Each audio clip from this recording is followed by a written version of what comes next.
Hey, y'all, welcome to my channel. Well, I mean, as you see, basically the Mets lost again to the Pirates yesterday, 2-1. It's now to the point where the Mets are 4 games under 500. Basically, they are like, yeah, 31 and 35, 9.5 games out of first place. Of course, it's one of those things where the real question is this: like, can the Mets come back? I think I've posted in earlier videos as well too. Quite honestly, like, can the Mets actually survive in this case? Should they actually? Well, it comes down to this, and I apologize. I'm saying it comes down to this. First and foremost, welcome to my channel. Sorry about that. It's just one of those things. I'm a little caught off guard with some of the stuff, with the way the Mets have been playing. Um, I'm doing it live today because I made a New Year's resolution that I would always, at least once a week, always do a sort of live, at least once a week, maybe twice a week. I eventually look to get it every day, but I'll do once a week, basically a live stream discussing whatever topics it is at that point in time. In this case, talking about the Mets, and now the fact is the Mets are like essentially, like, again, 9.5 games out of first place. But when it comes to to the wild card spot, they are pretty much 3 games out of the last spot in the wild card. The question comes down to is this: should the Mets bother to trade and be buyers by the trade deadline, or should they be sellers? Because there's 39 games between now and the trade deadline, and the thing is, the Mets are going into the Subway Series, 2 game Subway Series right now against the Yankees. And the real question is, can they win those 2 games? Because one of the factors is the Mets have been basically losing. This road trip was 1 out of 5 basically, which kind of is 1 out of 6 actually, to be honest. Where they only won 1 game. They were swept by the Braves, sadly. I mean, they had leads in each of those games against the Braves, and they just got swept, and they lost, sadly. The Pirates, I mean, they were whomped in the first game, and then the second game they came back and came back with something. But at that point, they didn't have Alonso, and he's out for 3 to 4 weeks now on the injured reserve list because of the injured list because of his wrist. But the thing is also the fact is let's put it this way: 6, 7, 8, 9. So like the Mets are pretty much 1-9 in their last game, or 2 out of 8 in the last 10. They were fortunate that they were able to sweep the Phillies, but I think that might have been a little misleading. The only question is how well can the Mets do? Because I mean, around this time last year, all these teams that were pretty much out, they were pretty much out of the playoffs. That is, they were pretty much like, for 2022, the Phillies were out. They had a 30-29 record. The Atlanta Braves were 29-32. And 2019, the Nationals were like 31-36, basically. So those, I could say, those are kind of edge cases, specifically in the NL, because let's put it this way: the Mets are not these teams of those teams basically where they have the talent to like just like go into a spurt of like winning streaks here and there. It is a sad part that the Mets. This was a test of the against the Braves and against the Pirates. If they could have taken the series out of the Pirates 2 out of 3 versus 1 out of 3, it would prove that the Mets probably can compete in the league. But in reality, it's looking like it's not. Granted, they were able to beat out the Phillies, but the thing is, let's not forget the Phillies are not that great of a team, quite honestly. I mean, they're decent enough, but the real question is like, can the Mets come back and like string up a couple of winning streaks? Quite honestly, and the thing is like they're like a half a game or 1.5 games out of the from the Phillies. Marlins are ahead of them. The thing is, the Marlins, it doesn't look like they're going to collapse, and the Brewers are doing really well, of course. And you got the Diamondbacks, which are 40-25. Like they're pretty much tied with the Braves for the best record in the NL. Of course, not the best record overall because you got the Tampa Bay Rays.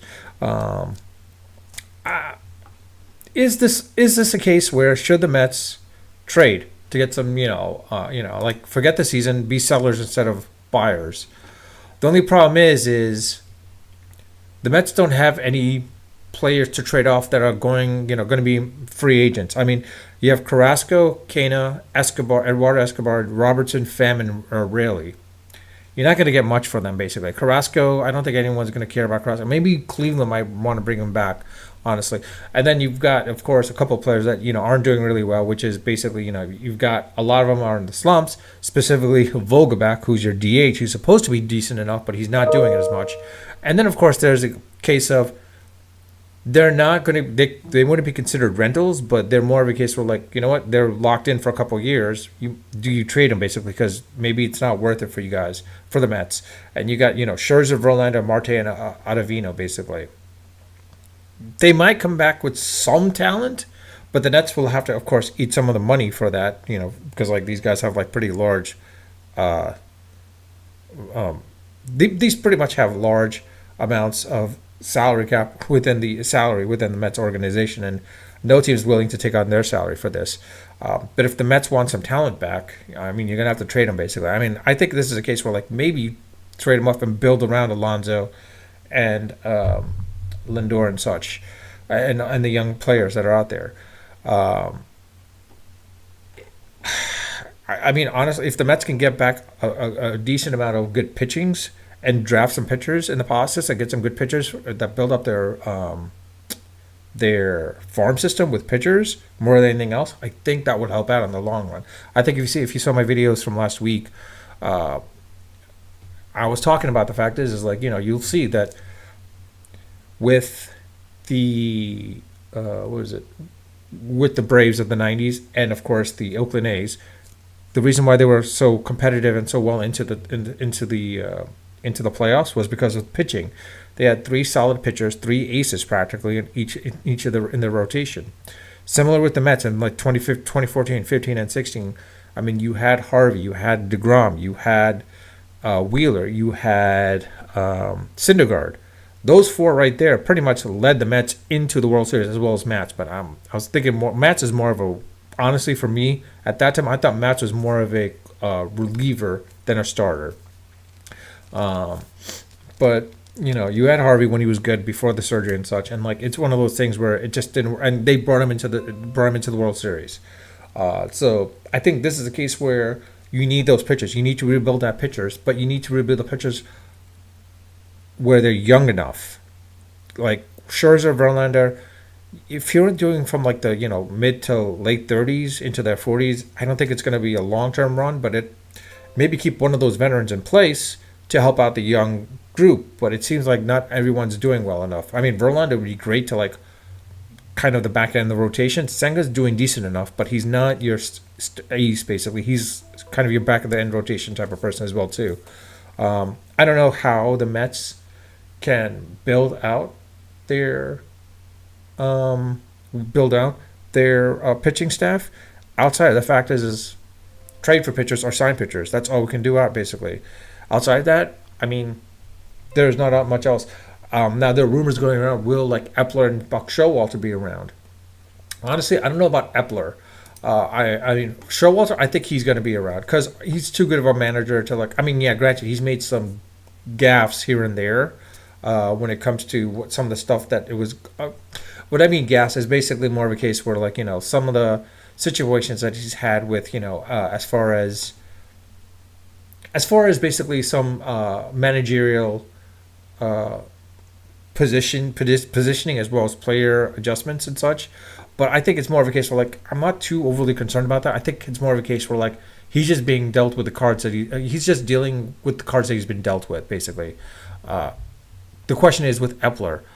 I mean, it's hard to say what happens with Epler because I mean, now you have David Stearns, who's coming out of, pretty much his contract is expiring with the Brewers. The Mets are going to go for him. The question is like, he's not going to be one of general manager. He wants something higher. He's probably going to want Sandy Alderson's position. Maybe it's time for Sandy Alderson to retire. I don't want him to retire because Sandy Alderson was the one that built the Mets. But let's not forget, it wasn't just him that built the Mets, but it was also Omar Minaya a little bit too. Minaya was able to build out, we're getting Wheeler in that trade, Wheeler and Syndergaard in those trades as such. So we can't forget that, honestly. And then, like Minaya was also responsible for drafting DeGrom. It was Alderson that actually drafted Harvey and Matz, but at the same time, I don't think Alderson. He might be just a little bit past his prime now, to the point like I think he might just want to let him retire and sunset him a little bit and let Stern take over basically. And Epler seems to be derived of following company orders of what the team that he should be getting. I think with Stearns and Epler, they might be a good team, but I don't know how well Epler is, to be honest with you. So we'll see what happens there. But I don't think Showalter is gonna be fired. This might be a big disappointment for the season, considering that the Mets are the most expensive team with the most expensive payroll, and where they're at doesn't do well for them at this point. But I think it's a case where you know what, I think Showalter's going to be around because he's too well respected of a manager out there to get rid of him at this point. The only way you don't keep him is if he consistently for the next 3 years he can't get into the playoffs with the team that he has, with the players that he has. But with that, I wouldn't be too concerned about it. I think he's going to be around for a bit. Now, with the Mets yesterday's, it's hard to say, honestly. I mean, you're hoping that the Mets can do something to basically maybe get some players. I mean, if this season is salvageable, you got 39 games to go. If the Mets can string up a couple of 8-game winning streaks, like two different 8-game winning streaks with minimal losses, then maybe then you have a shot. But whether that happens or not in the month of June, it's hard to say. Honestly, let's see what happens with the rest of June. But looking at the way the Mets are playing right now, I don't think this is a team that's gonna do really decent enough. I mean, right now, let's see. I'm looking at the schedule to see after the Yankees, who do they play against after the Yankees? You've got the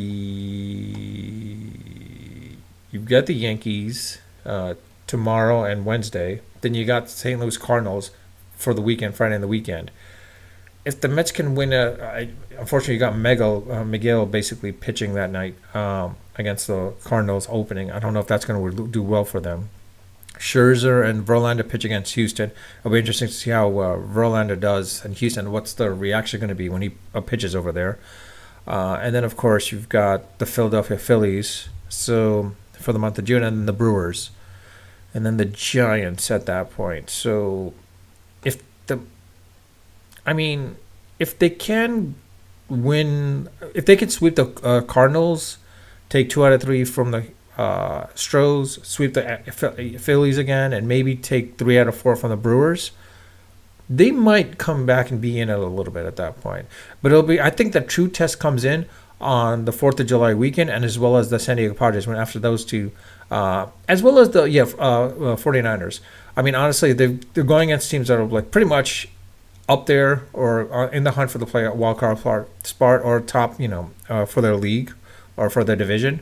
I mean, you got the Brewers and the San Francisco Giants, in compound, and then you got the Diamondbacks, who pretty much are in first place right now. So, and the Padres. If the Mets can string up quite a large, outside of the Yankees, the St. Louis Cardinals, if they can sweep the Cardinals, that works out. They should be able to sweep the Cardinals. Quite honestly, they should be able to sweep the Cardinals. But if they can't, put it this way: if the Mets have a losing record against the Cardinals, then this is a season where I think they don't do anything. If they have a losing record against the Cardinals, but they win against a sweep the Stros, and Phillies, and Brewers, all right, then it's hard to say what happens there. But that'll be interesting to see what happens. I'm talking on more than I normally should have. Normally when I stream, I try to stream as much as to 10 to 15 minutes. So it's just under 15 minutes. If you like my content, like my video, and like my channel, please subscribe if you haven't subscribed. Also, granted I'm live, so it's very hard to do any comments and discuss any comments. But if there are, once the stream becomes permanent, let me know what you guys. Let me know your thoughts on that. Should the Mets be sellers? Should the Mets keep buying? Should the Mets, or should we as Mets fans be patient and see maybe, who knows, maybe historically they might come back. And, not historically come back, but historically, based on others, they might make a run for the playoffs, especially in the wild card. But with that, I'll leave it at that. Again, please leave comments in the comment section and let me know what your thoughts are, basically. And with that, I'll leave it at that. Unfiltered, unedited, and of course,